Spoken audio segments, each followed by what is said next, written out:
Bien que David eût fait la triste expérience de l'ingratitude des habitants de Keïla, il refit cette expérience une seconde fois par Nabal, et en cette circonstance il commit l'erreur de permettre à ses sentiments indignés de se soulever, se laissant emporter par la colère et sur le point de commettre l'irréparable. 1 Samuel 25.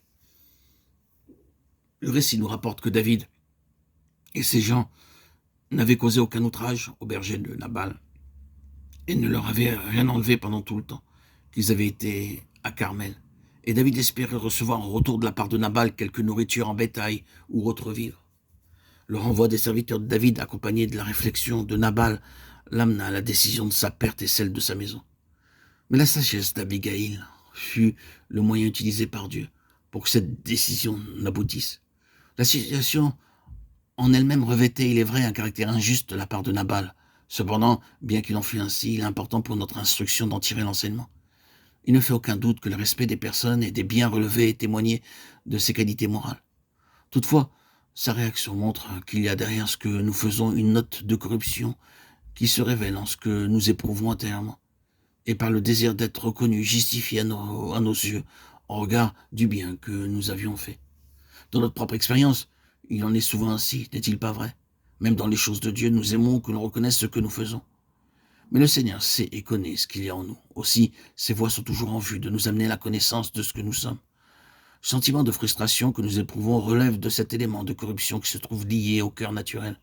C'est pourquoi le Seigneur s'attachera à ce que la croix détruise cela en nous. Tout ce que nous faisons doit être empreint d'un réel désintéressement, dans un esprit de détachement de toute rétribution, de toute reconnaissance. Et cela demande l'action profonde de la croix.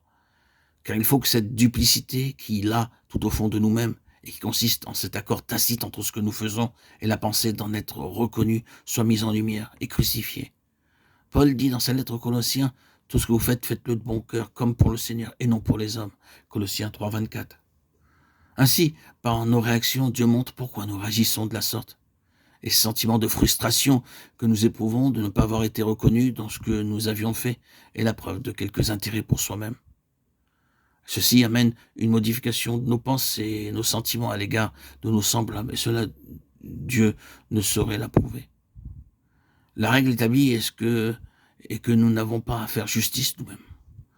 Nous avons à laisser le soin au Seigneur d'agir comme il le sait en regard de l'injustice dont nous avons été l'objet. Dieu permet de telles situations dans le but de nous apprendre à tout supporter par amour pour lui.